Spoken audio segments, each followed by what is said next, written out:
जय माता की प्रणाम नमस्कार। मैं राजन सिंह बयानपुरिया आप सभी को लेकर के आया हूँ बिहार कैमूर जिले के पौरा नामक पहाड़ी पर स्थित माता मुंडेश्वरी देवी के मंदिर में, जो कि भारत का सबसे प्राचीन मंदिर है। तो चलिए आप सभी मेरे साथ इस यात्रा में जुड़ जाइए।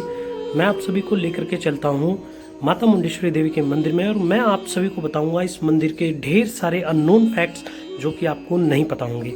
सबसे पहले मैं बताऊंगी यह भारत का सबसे प्राचीनतम मंदिर है। इससे प्राचीनतम मंदिर भारत में कहीं भी उपस्थित नहीं है जिसमें पूजा पाठ चलती हो। यह भारत का इकलौता सबसे पुराना जीवित मंदिर है। जी हाँ, आपने बिल्कुल सही सुना, ये भारत का सबसे पुराना इकलौता जीवित मंदिर है। तो चलिए मैं आप सभी को यहाँ की यात्रा पर लेकर के चलता हूँ। मैं बता दूँ यह बिहार कैमूर जिले के पौरा नामक पहाड़ी पर स्थित है। इस समय आप अपने सामने माता रानी के विग्रह को देख रहे हैं। यह जो मंदिर है इस पहाड़ी पर 608 फीट की ऊंचाई पर है, जिसमें नीचे की तरफ से सीढ़ियाँ भी आती हैं और बगल से रोड भी बने हुए हैं, जिससे आप अपने 4 व्हीलर 2 व्हीलर या फिर उस रास्ते का पैदल आने के लिए भी इस्तेमाल कर सकते हैं। तो चलिए आप मेरे साथ यात्रा में जुड़ जाइए। जय माता की। आप सभी देख सकते हैं मैं आ चुका हूँ मुंडेश्वरी देवी टेम्पल, और ये लास्ट सीढ़ियाँ हैं मंदिर से पहले की। देखिए कितना मनोरम दृश्य है यहाँ का, बहुत ही मनोरम दृश्य है। ये जो आप सीढ़ियाँ देख रहे हैं ये मंदिर से ठीक पहले की सीढ़ियाँ हैं, और मैं आपको बता दूं कि इस मंदिर पर आने के लिए आपको नीचे से 1000 से ज़्यादा सीढ़ियाँ चढ़नी पड़ेंगी। जी हाँ, आपने बिल्कुल सही सुना। आपको इस मंदिर में आने के लिए अगर आप नीचे से आते हैं तो 1000 से ज़्यादा सीढ़ियाँ चढ़नी पड़ेंगी। ये देखिए चारों तरफ का व्यू जो कि सीढ़ियों पर से मैं आपको दिखा रहा हूँ, और नीचे 4 व्हीलर्स की पार्किंग है जब आप रोड के थ्रू आते हैं। और ये जस्ट अब आप यहाँ से मंदिर की तरफ चलेंगे हम आपको लेकर के। तो चलिए मैं आप सभी को मंदिर की तरफ लेकर के चलता हूँ। ये मंदिर भारत का सबसे प्राचीनतम मंदिर है, जिसे किसी आक्रांता द्वारा तोड़ दिया गया था, जैसा कि बाकी मंदिरों के साथ होता है। तो अब आप इस समय पहाड़ी के सबसे टॉप पर आ चुके हैं। सामने की तरफ मंदिर है, और ये जो आप टूटे हुए पत्थर देख रहे हैं ये टूटे हुए मंदिरों का अवशेष है। टूटे हुए यहाँ पर कई सारे मंदिर थे, और इस मंदिर का ऐसा कहा जाता है कि इस मंदिर का शिखर लगभग 7 मंजिला था। तो ये मंदिर का शिखर और मंदिरों को तोड़ दिया गया। ये आप मंदिर का चारों तरफ से व्यू देख रहे हैं। इस मंदिर के चारों तरफ इस मंदिर के टूटे हुए अवशेष और भगवान की मूर्तियाँ पड़ी हुई हैं, भगवान के छत्र पड़े हुए हैं। इस मंदिर का छत्र पड़ा हुआ है। मैं आप सभी को अवशेष दिखाता हूँ। ये देखिए ये मंदिर के पिलर हैं, और बहुत ही खूबसूरत नक्काशियाँ हैं इन पिलर्स पर। देखें, या फिर मैं आपको भी नक्काशियों को दिखाऊंगा जो कि टूटे हुए अवशेषों में है। तो आप इन अवशेषों को ध्यान से देखिए। इन अवशेषों के बारे में हम आगे बात करेंगे। इससे पहले मैं आप सभी को मंदिर का मुख्य द्वार दिखाता हूँ। अभी आप इस समय निकास द्वार देख रहे हैं। यह मंदिर अष्टकोणीय मंदिर है। उत्तरगुप्त कालीन मंदिर, उत्तरगुप्त काल के हिसाब से इस मंदिर को बनाया गया है। अष्टकोणीय मंदिर है। आप ये जो द्वार पर, निकास द्वार पर जो नीचे की तरफ मूर्तियां देख रहे हैं ये गंगा और यमुना माता की मूर्तियां हैं। और आप इस द्वार पर नक्काशियों को देखिए जो 2400 साल मंदिर तो 2400 साल पहले ऐसा इतिहास ज्ञात होता है, लेकिन ये मंदिर कब का बना है इसे कोई नहीं जानता। आप इतने पुराने मंदिर की नक्काशियों को देखिए, कितनी सुंदर नक्काशियां हैं द्वार पर। इस मंदिर में 4 द्वार हैं, जो अभी 2 द्वार खुले हुए हैं। एक निकास द्वार है, एक प्रवेश द्वार है। बाकी के 2 द्वारों को बंद कर दिया गया है। आपको मैं मंदिर की तरफ, पीछे की तरफ लेके चलता हूँ। ये देखिए कितनी प्यारी नक्काशियाँ हैं जिसमें ताखे बने हुए हैं। शायद ये ताखे उस समय दीपक रखने के काम आते होंगे। और ये देखिए कितनी सुंदर नक्काशियाँ हैं इस मंदिर के दीवालों पर। आप अंदाज़ा लगाइए कि ये 2400 साल पहले का मंदिर है, जिसे किसने बनाया किसी को ज्ञात नहीं है। जो यहाँ की लिपियाँ मिली हुई हैं इन्हें पढ़ा नहीं जा सका है। कुछ लिखित दस्तावेज जो है वो मंदिर के मुख्य द्वार के चौखट पर लिखा हुआ है। बाकी के जो अवशेष हैं पत्थरों के, उनमें भी कुछ लिखाई मिलती है जिनको कोई पढ़ नहीं पाया है। पुरातत्वविद भी इसको नहीं पढ़ पाए हैं, इसीलिए ऐसा कहा जाता है कि ये सबसे प्राचीन मंदिर है। मैं आपको दिखा रहा हूँ बहुत बारीकी से, बहुत ही नज़दीक से मैं आपको इन मंदिरों की नक्काशियों को दिखा रहा हूँ, जो आज से 2400 साल पहले या न जाने कितने पहले ये मंदिर बना होगा। अब जो आप अपने सामने देख रहे हैं ये माता रानी का विग्रह है और यहाँ पर जो मुख्य पुजारी हैं वो पूजा कर रहे हैं। आप नीचे बकरे को देख सकते हैं। इस मंदिर की सबसे खासियत जो है, इस मंदिर की जो सबसे खास बात है वो मैं आपको बताता हूँ कि यहाँ पर बकरे की बलि तो दी जाती है, लेकिन यहाँ पर सात्विक बलि दी जाती है। सात्विक बलि का मतलब है कि यहाँ पर जो मुख्य पुजारी है वो बकरे के ऊपर जल और अक्षत फेंकते हैं। वो बकरा कुछ देर के लिए मूर्छित हो जाता है और दोबारा अक्षत फेंकते ही वो बकरा जिंदा हो जाता है और उस बकरे को छोड़ दिया जाता है। यहाँ पर बकरे की जान नहीं ली जाती है। जी हाँ, आपने बिल्कुल सही, आप देख सकते हैं ये बकरा बिल्कुल पूरी तरह से मूर्छित हो चुका है और ऐसा कहा जाता है कि माता रानी ने इसके प्राण हर लिए हैं और ये अभी कुछ देर में वापस जीवित हो जाएगा, यानी होश में आ जाएगा और फिर इसे लोग जीवित छोड़ देते हैं। तो मुझे लगता है कि ये सबसे अनोखी बात है और ये बहुत ही अच्छी बात है और ये इसके बारे में क्या ही कहा जाए। देखिए किस प्रकार पुजारी जो पूजा कर रहे हैं। ये जो वीडियो है ये माता मुंडेश्वरी देवी ट्रस्ट के माध्यम से नेट से ली गई है, जिसे मैंने वीडियो में इंक्लूड किया है। आप देख सकते हैं किस प्रकार पूजा चल रहा है और किस प्रकार बकरे की जो बलि दी जा रही है, सात्विक बलि, यानी कि पूजा में जो उनको समर्पित किया जा रहा है। अभी ये बकरा कुछ देर में खड़ा हो जाएगा, आप अभी अपने सामने देखेंगे। ऐसा कहा जाता है कि नर और मुंड जो दो राक्षस थे और माता रानी ने उनका संहार किया था। यह मंदिर, जैसा कि मैंने आपको बताया कि ये शिव और शक्ति का मंदिर है, यानी शिव और पार्वती का मंदिर है। और यहाँ पर जो माता रानी है वो वाराही रूप में उपस्थित हैं, शंकर जी के बगल में, शिव जी के बगल में। माता रानी का मंदिर अलग से था जो टूट गया है, तो जो मुख्य मंदिर बचा हुआ है पंचमुखी महादेव का, उनके बगल में दक्षिण रूप में, दक्षिण द्वार पर, दक्षिणी द्वार के तरफ इस माता रानी के विग्रह को स्थापित किया गया है, प्राण प्रतिष्ठा की गई है। और मैं आपको जैसा कि बता रहा था कि नर और मुंड दो राक्षस थे, तो नर का वध करने के बाद जो मुंड राक्षस था वो कैमूर, बिहार कैमूर जिले के पौरा पहाड़ी पर छिपा हुआ था, जहां पर जाकर के माता रानी ने उसका संहार किया था। इसीलिए यहाँ पर माता रानी का नाम मुंडेश्वरी पड़ा और यहाँ पर लोग इनके दर्शन के लिए आते हैं। यह मंदिर, मैंने जैसा कि आपको बताया कि 2400 साल पहले, 2400 साल और 2200 साल में इसलिए कह रहा हूँ क्योंकि यहाँ पर खुदाई में कुछ सिक्के मिले हुए हैं। यहाँ की खुदाई में जो सिक्के मिले हैं वो सिंगली और तमिल भाषा में उन सिक्कों पर कुछ खुदा हुआ है और उनकी जो स्टडी करने से पता चलती है कि श्रीलंका के लोग भी यहाँ दर्शन करने और चढ़ावा चढ़ाने आते थे। और यहाँ पर एक राजाज्ञा का उल्लेख मिलता है, एक शिलालेख मिलता है, जिस पर ऐसा कहा जाता है कि नवरात्रि और कार्तिक मास में, जो कार्तिक का महीना होता है, उस महीने में यहाँ का जो राजा था वो यहाँ पर अपनी प्रजा में अन्न का दान किया करता था। तो इसका मतलब है कि अगर ये प्रमाण 2400 साल पहले का है तो ये मंदिर उससे भी प्राचीन है। तो ये तो 2400 साल पहले के प्रमाण मिलते हैं कि यहाँ पर पूजा होता था, यहाँ पर राजा अन्न का भंडार दान किया करता था।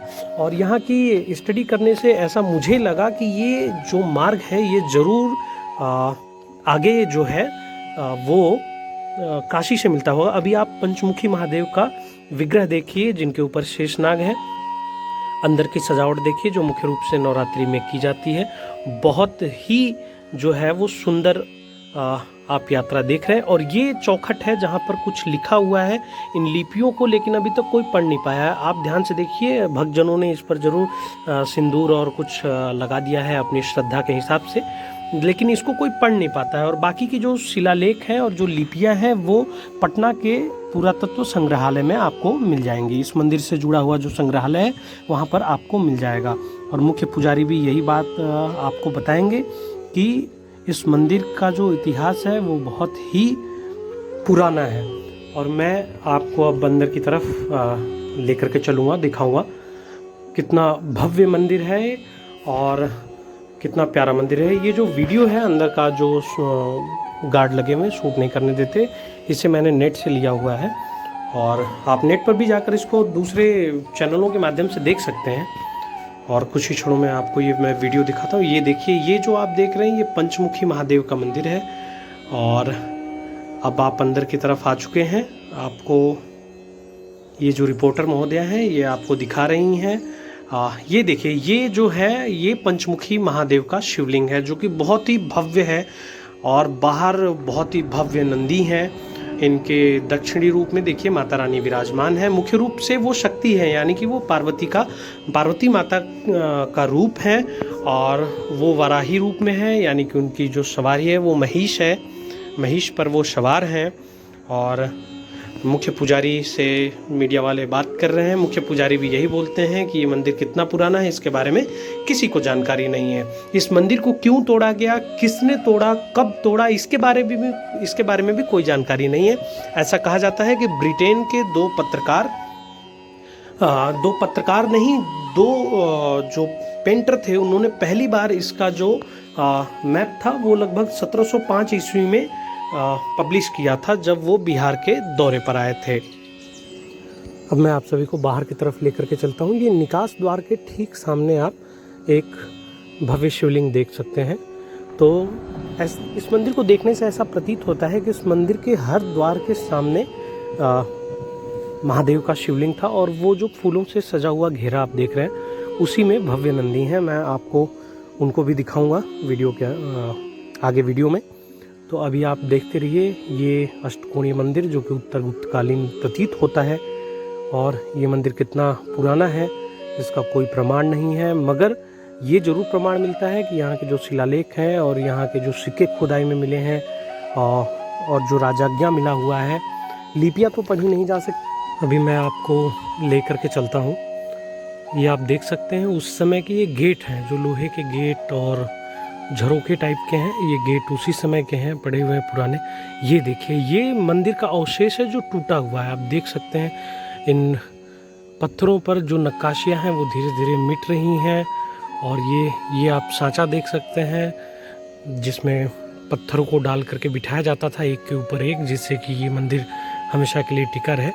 तो ये देखिए, ये जो अवशेष हैं ये पूरी पहाड़ी पर फैले हुए हैं।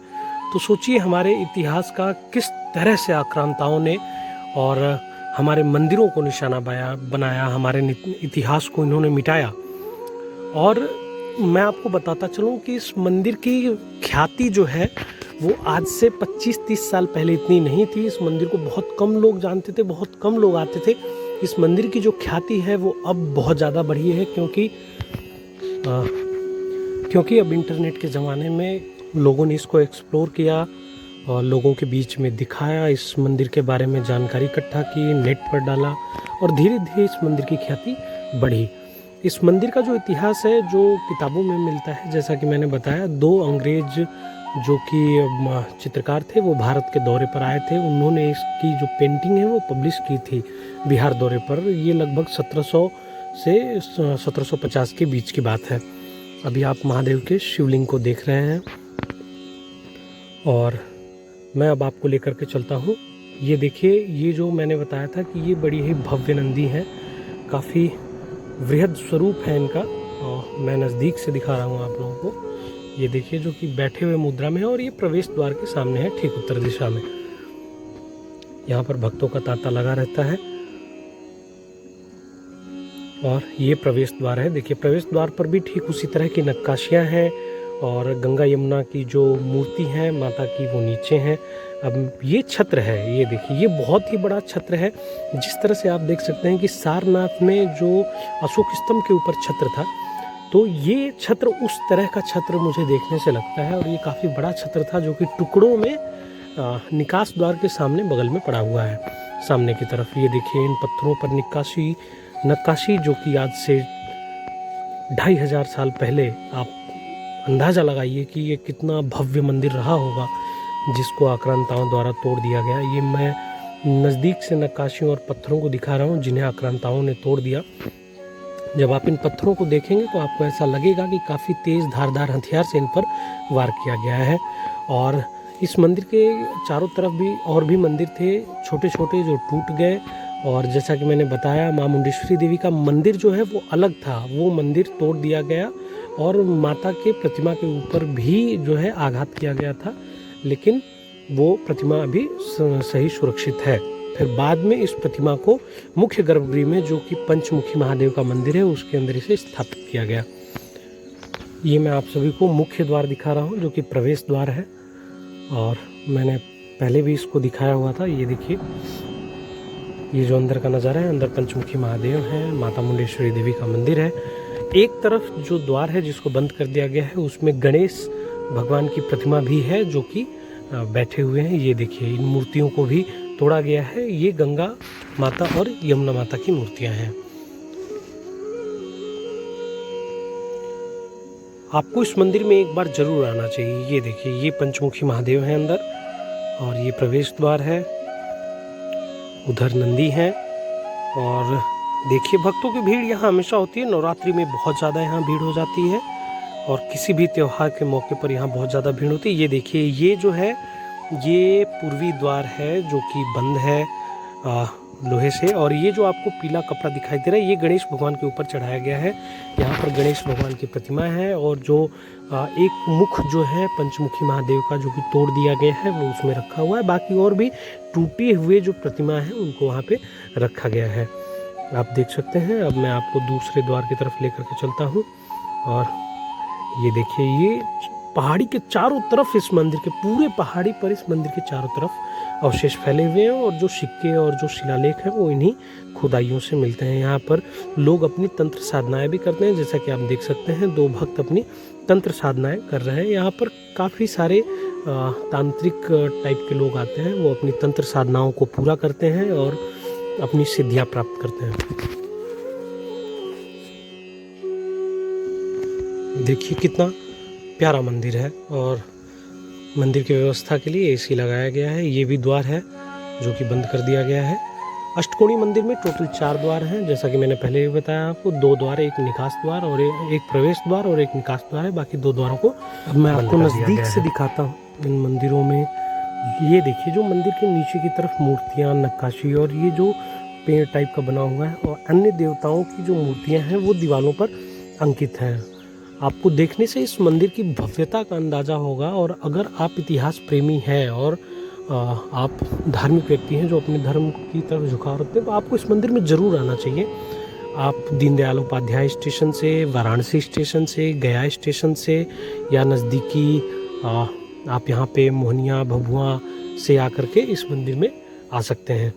अब मैं आपको अवशेषों की तरफ लेकर के चलता हूँ। देखिए, वहाँ पर जो भक्त बैठे हुए हैं वो अपनी तंत्र साधनाएं कर रहे हैं, और ये देखिए कितनी खूबसूरत छत्र और पिलर्स, और इस मंदिर के जो अवशेष हैं, ये देखिए टूटे हुए हैं। पिलर्स पर देखिए भगवान की प्रतिमाएं बनी हुई हैं, अन्य भगवानों की। मैं आपको बिल्कुल नज़दीक से दिखा रहा हूँ। देखिए, इनको आक्रांताओं द्वारा तोड़ा गया। जो यहाँ के लोकल लोग हैं वो बताते हैं कि ये जो मंदिर है ये मुगलों के समय में तोड़ा गया, यानी कि बाबर के आने के बाद इस मंदिर को तोड़ा गया। हालांकि ऐसा कहीं लिखित में प्रमाण नहीं मिलता है, लेकिन यहाँ के जो लोकल लोग हैं वो बताते हैं कि इस मंदिर को मुगलों के समय में ही तोड़ा गया, क्योंकि इस मंदिर की भव्यता से उनको चिढ़ थी। और यहाँ के जो पुराने लोग हैं वो बताते हैं कि ये पुराने समय में यहाँ के जो रास्ते थे वो काशी से जुड़ते थे, और यहाँ का राजा कौन था इसके बारे में अभी कोई प्रमाण नहीं है, क्योंकि आसपास देखने से ऐसा कहीं भी ना तो कोई किला है, ना किसी राजा का यहाँ पर कहते हैं कि मतलब राजा का ना कोई निवास है। यहाँ पर कौन राजा आता था, कौन अन्नदान करता था, किसने इस मंदिर को बनवाया, क्यों बनवाया। और ये देखिए, ये लोहे पड़े हुए हैं, और ये जो मैं आपको बता रहा था कि ये जो नंदी है, ये देखिए, ये अंदर नंदी बैठे हुए हैं, काफ़ी फूल मालाओं से ढक चुके हैं ये, और बहुत ही वृहद रूप है नंदी का यहाँ पर। ये देखिए, जो कि एकदम प्रवेश द्वार के सामने है। ये प्रवेश द्वार है, और इसके सामने ठीक नंदी विराजमान है। मंदिर के अंदर मैं दिखा चुका हूँ। यहाँ की खासियत मैंने बताई कि यहाँ पे जीवित बलि दी जाती है, सात्विक बलि दी जाती है। यहाँ पर बकरे को मारा नहीं जाता, बकरा जिंदा रहता है। और उसे माता रानी को समर्पित किया जाता है। ये देखिए, ये जो पिलर्स टूटे हुए हैं ये पूरे पहाड़ी पर फैले हुए हैं। मेरा सबसे ज़्यादा ध्यान इन अवशेषों पर गया तो मुझे लगा कि ये आप सबके बीच लेकर के आना चाहिए और मुझे लगा कि ये बताना चाहिए। मैं सबसे पुराना मंदिर इसलिए कह रहा हूँ क्योंकि जब भी आप इतिहास को पढ़ेंगे तो जैसे कि काशी विश्वनाथ है, उसका जो निर्माण है वो टूटने के बाद माता अहिल्या देवी, जो रानी अहिल्या थी, उन्होंने कराया। और अन्य मंदिरों का जैसे सोमनाथ है, सोमनाथ टूटने के बाद नया मंदिर बना जिसे गजनी ने बिल्कुल एक तरह से तबाह कर दिया था। और बाकी के जो मंदिर हैं वो टूटे और उनका जो इतिहास है वो 1000 साल या 1200 साल 1400 साल पुराना प्रतीत होता है। लेकिन इस मंदिर में जो सिक्के मिले हैं और इस मंदिर में जो शिलालेख मिलते हैं वो बताते हैं कि ये 2500 साल पहले के हैं। तो इसका मतलब है कि ये मंदिर इससे भी ज़्यादा पुराना है। ये देखिए चारों, ये पूरे पहाड़ी पर, ये पूरे पौरा पहाड़ी पर नीचे से लेकर ऊपर तक ये अवशेष फैले हुए हैं। कितनी निर्ममता से इस मंदिर को तोड़ा गया है, आप इसका अंदाज़ा लगाइए। एक एक पत्थर इसकी गवाही देगा कि ये अपने आप में कितना भव्य मंदिर रहा होगा। ये देखिए, मैं आपको बिल्कुल नज़दीक से दिखा रहा हूँ। मुझे नहीं लगता कि इतनी नज़दीक से किसी भी व्यक्ति ने आपको इस मंदिर के बारे में बताया होगा या दिखाया होगा। देखें कितने सारे अवशेष हैं और कुछ अराजक तत्वों द्वारा इन शिलाओं पर अपना नाम लिख दिया जाता है, जैसा कि हर जगह आपने देखा होगा।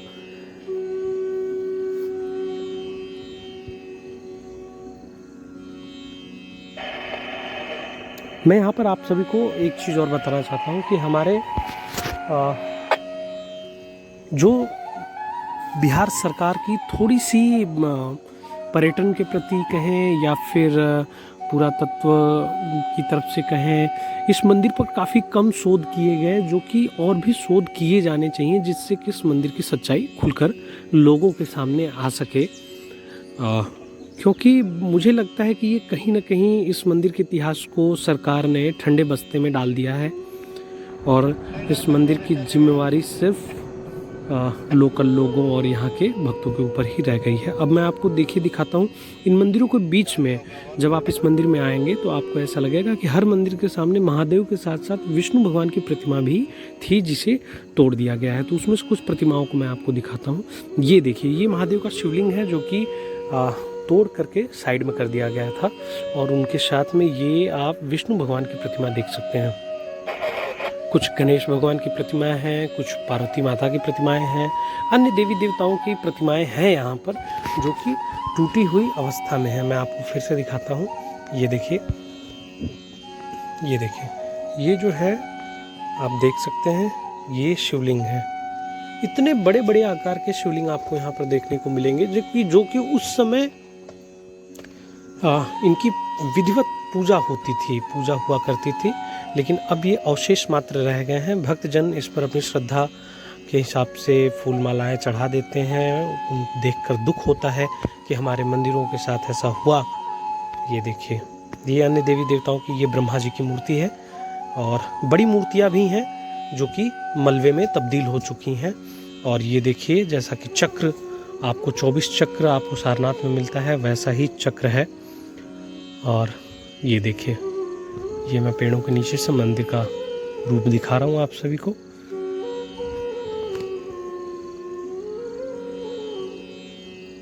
ये चारों तरफ के अवशेष मैं दिखा रहा हूँ, तो आप सोचिए ये मंदिर कितना भव्य और कितना विशाल रहा होगा।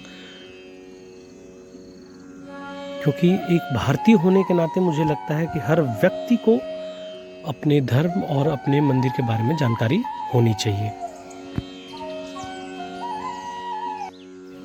मैं आपको पूरे पहाड़ी पर दिखाता हूँ। ये देखिए, ये पूरे पहाड़ी पर जो नीचे ढलान तक है पहाड़ियाँ, उनमें ये अवशेष पड़े हुए हैं जैसा कि आप देख सकते हैं। और ये पूरे पहाड़ी पर इस मंदिर के अवशेष हैं। बहुत ही निर्ममता से इस मंदिर को तोड़ा गया था। लेकिन कहते हैं कि इतिहास दबाए नहीं दबता, और ये तो फिर भी धार्मिक इतिहास है तो इसे लोग कैसे दबा सकते हैं। ये एक मंजिला मंदिर जो कि इस समय अष्टकोणीय मंदिर माता मुंडेश्वरी देवी का देख रहे हैं, अपने आप में भव्य इतिहास की गवाही देता हुआ। और मैं आप सभी से निवेदन करूंगा कि आप इस मंदिर में जरूर आएं।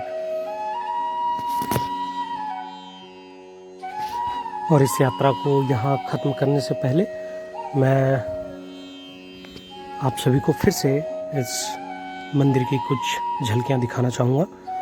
और अगर मेरी आपको जानकारी अच्छी लगी हो तो मेरा आप सबसे आग्रह है कि मेरे चैनल को सब्सक्राइब करें, लाइक करें और इस वीडियो को ज़्यादा से ज़्यादा शेयर करें, ताकि जो हमारे धर्म की सच्चाई है, जो हमारे मंदिर के बारे में जो जानकारी है, वो ज़्यादा से ज़्यादा लोगों तक पहुंच सके।